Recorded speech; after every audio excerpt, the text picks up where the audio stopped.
जो students aqua solution जो है वो हमने पढ़ लिया था। नेक्स्ट हम बात करते हैं सोल्यूट। सोल्यूट क्या होता है? The component of solution which is present in smaller quantity is called solute.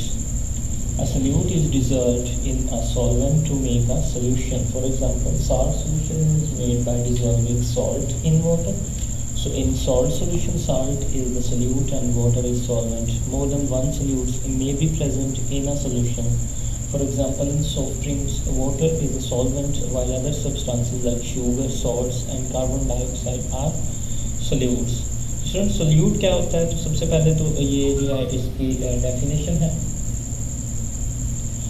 The component of solution which is smaller quantity is called a solute. यहाँ तक तो इसका मतलब कि सोल्यूशन का वो जूस, उसका वो कंपोनेंट जो मिकदार में, जो क्वांटिटी में कम हो, वो सोल्यूट कहलाता है। सोल्यूट जब किसी सॉल्वेंट में सॉल्व हो यानी कि हल हो तो सोल्यूशन बन जाता है। मिसाल के तौर पर नमक का जो सोल्यूशन नमक को पानी में हल करने से बनता है, तो इस एग्जांपल में नमक जो है वो सोल्यूट है क्योंकि वो कम मिकदार में है, और पानी जो है वो सॉल्वेंट है क्योंकि वो ज़्यादा मिकदार में है। बाज़ औक़ात समटाइम्स ऐसा होता है किसी सोल्यूशन में एक से ज़्यादा सोल्यूट भी मौजूद होते हैं। उसके एग्जांपल यहाँ पर क्या दी गई है? सॉफ्ट ड्रिंक्स में जो है वो पानी सॉल्वेंट होता है, लेकिन दूसरे जो कंपोनेंट्स हैं लाइक शुगर, सॉल्ट्स और कार्बन डाइऑक्साइड जो है वो सोल्यूट्स होते हैं। ठीक है। सो नेक्स्ट हमारे पास solvents. The component of a solution which is present in larger quantity is called solvent. यहाँ तक solvent की definition है। A solvent always dissolves solutes in a solution or if more than two substances are present. So one substance acts as solvent and others behaves as solutes. इसका मतलब है कि solvent क्या होता है? पहले हमने solute पढ़ा, तो सॉल्वेंट किसी भी सोल्यूशन का वो कंपोनेंट जो ज़्यादा मिकदार में मौजूद हो वो सॉल्वेंट कहलाता है। सॉल्वेंट हमेशा सोल्यूट्स को हल कर लेता है। इसी सोल्यूशन में अगर दो से ज़्यादा चीज़ें मौजूद हों तो एक चीज़ जो सॉल्वेंट के तौर पर काम करती है और दूसरी जो है वो तमाम चीज़ें जो है वो सोल्यूट्स के तौर पर मौजूद होती हैं। मिसाल के तौर पर जैसा कि सॉफ्ट ड्रिंक्स के हवाले में बताया गया है, और लास्ट में भी हमने सोल्यूट में भी ये एग्जाम्पल पढ़ी कि पानी जो है वो सॉल्वेंट है, लेकिन जो दूसरे कंपोनेंट्स हैं यानी शुगर वगैरह, साल्ट्स और कार्बन डाइऑक्साइड वो सोल्यूट है। ठीक है। नेक्स्ट उसकी एग्जाम्पल है यहाँ पर वी हैव फॉर एग्जाम्पल। यहाँ पर जो मैंने एग्जाम्पल ऑलरेडी आपको बता दी कि सॉफ्ट ड्रिंक वाली जो वाटर है उसमें सॉल्वेंट है, लेकिन अदर जो सब्सटेंसेस है उसके लाइक शुगर, सारे कार्बन डाइऑक्साइड है वो सोल्यूट्स के तौर पर कंसिडर करते हैं।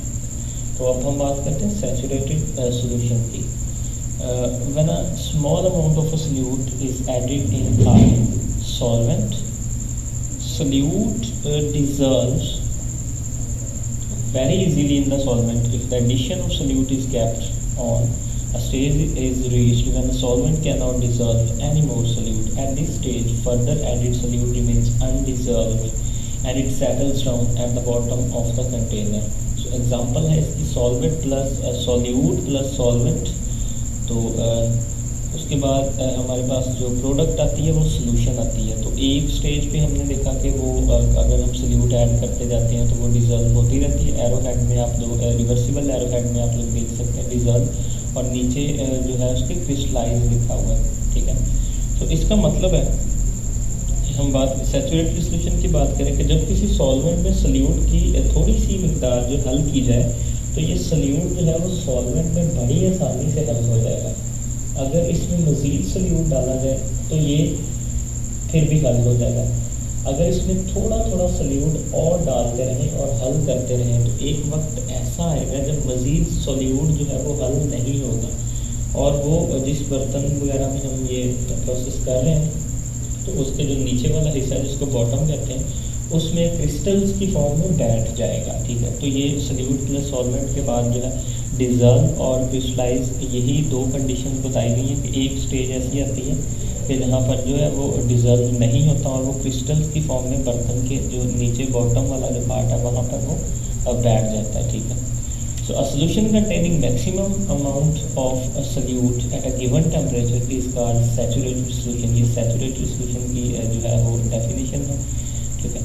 On a particle level, a saturated solution is the one in which undissolved solute is in equilibrium with dissolved solute.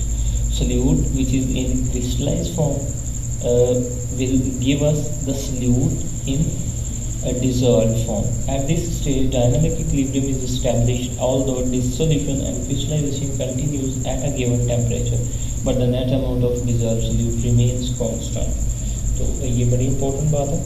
ऐसा सोल्यूशन जिसमें किसी खास टेम्परेचर पर सोल्यूट की ज़्यादा से ज़्यादा मिकदार जो है वो हल होकर सैचुरेटेड सोल्यूशन कहलाता है, ठीक है. पार्टिकल लेवल पर सैचुरेटेड सोल्यूशन वो होता है जिसमें जो है अनडिजॉल्व यानी कि गैर हलशुदा सोल्यूट जो है वो हलशुदा सोल्यूट के साथ एक इक्विलिब्रियम में होता है. ये जो एरो हेड आपको नज़र आ रहे हैं, इसका मतलब है कि इक्विलिब्रियम स्टेट में जो ये है, ठीक है, इक्विलिब्रियम में होता है. उसे ये जो है वो इक्वेशन में ऐसे बताया गया, हलशुदा सोल्यूट जिसको हम कहते हैं, ठीक है, और क्रिस्टलाइज्ड सोल्यूट. अब इस स्टेज पर सोल्यूशन में एक डायनामिक इक्विलिब्रियम कायम हो जाता है, ठीक है. स्टेज कम्स, एक डायनामिक इक्विलिब्रियम की स्टेज आ जाती है, ठीक है. अगरचे इस दिए गए टेम्परेचर पर सोल्यूट के हल होने और उसके क्रिस्टल बनने के जो प्रोसेस हैं वो कंटिन्यू रहते हैं, लेकिन जो डिज़ल्व सोल्यूट की मिकदार है वो हमेशा सेम रहती है. A net amount of dissolved solute remains constant. वो हमेशा क्या रहती है, वो हमेशा सेम रहती है, ठीक है. अब हम बात करते हैं अनसैचुरेटेड सोल्यूशन की. पहले हमने क्या बात की है, पहले हमने बात की है सैचुरेटेड सोल्यूशन की. अब हम बात करते हैं अनसैचुरेटेड सोल्यूशन की. A solution which contains lesser amount of solute than that which is required to saturate it at a given temperature is called unsaturated solution. Such solutions have the capacity to dissolve more solute to become a saturated solution. Students, unsaturated solution वो है जिसमें solute की मिकदार उस मिकदार से कम हो जो मिकदार उस solution को उस खास दर्जा हरारत पर, उस खास टेम्परेचर पर सैचुरेट करने के लिए रिक्वायर्ड होती है. सैचुरेटेड सोल्यूशन बनने तक इन सोल्यूशन में मौजूद सोल्यूट हल करने की सलाहियत जो है वो मौजूद रहती है. सो नेक्स्ट जो है वो सुपर सैचुरेटेड सोल्यूशन है. तो सुपर सैचुरेटेड सोल्यूशन के बारे में मैं आपको बता दूं. इसका कॉन्सेप्ट ये है कि जब सैचुरेटेड सोल्यूशंस को गर्म किया जाए, इनमें से जो पीछे हमने दो पढ़े हैं सैचुरेटेड और अनसैचुरेटेड, इसका ताल्लुक दोनों से है. जब सैचुरेटेड सोल्यूशंस को गर्म किया जाए तो उसमें मज़ीद सोल्यूट को हल करने की सलाहियत पैदा हो जाती है हीट करने से, ठीक है. ऐसे सोल्यूशंस में सोल्यूट की जो हलशुदा मिकदार है वो सुपर सैचुरेटेड सोल्यूशंस के लिए दरकार मिकदार से ज़्यादा होती है और यूँ ये ज़्यादा कंसनट्रेटेड हो जाते हैं, ठीक है. ऐसे सोल्यूशन जो सैचुरेटेड सोल्यूशन से ज़्यादा कंसनट्रेटेड हों वो सुपर सैचुरेटेड सोल्यूशंस कहलाते हैं. ये इसकी डेफिनेशन है, ठीक है. 10 सोल्यूशन से लेके सुपर सैचुरेटेड सोल्यूशंस तक. ये सोल्यूशंस आमतौर पर ज़्यादा देर कायम नहीं रहते, इसलिए सुपर सैचुरेटेड सोल्यूशन हासिल करने के लिए एक आसान तरीका ये होता है कि सैचुरेटेड सोल्यूशन को ज़्यादा टेम्परेचर पर तैयार किया जाए, ठीक है, मोर हीट प्रोवाइड की जाए. फिर जब उसे एक ख़ास टेम्परेचर तक ठंडा किया जाता है तो सोल्यूट की जो हमारे पास ज़्यादा मिकदार है वो क्रिस्टलाइज होकर अलग हो जाती है और पीछे हमारे पास क्या बच जाता है, एक सैचुरेटेड सोल्यूशन रह जाता है. मिसाल के तौर पर 20 डिग्री सेल्सियस पर सोडियम थायोसल्फेट Na2H2O3 जो है वो सोडियम थायोसल्फेट का फार्मूला है. इस सैचुरेटेड सोल्यूशन में उसकी मिकदार जो है हर जो है 100 क्यूबिक सेंटीमीटर पानी में 20.9 ग्राम होती है. जब ऐसे सोल्यूशन में सोल्यूट की मिकदार जो है वो उससे कम हो तो सोल्यूशन जो है वो अनसैचुरेटेड कहलाता है. और ऐसा सोल्यूशन जिसमें 20 सेल्सियस पर 100 क्यूबिक सेंटीमीटर पानी में सोल्यूट की मिकदार जो है वो 20.9 ग्राम से ज़्यादा हो उसको हम सुपर सैचुरेटेड सोल्यूशन कहते हैं. वो क्या कहलाएगा, सुपर सैचुरेटेड सोल्यूशन, ठीक है. तो स्टूडेंट्स ये था आप लोगों का आज का टॉपिक. आई होप आप लोगों ने अंडरस्टैंड किया होगा. Thank you so much.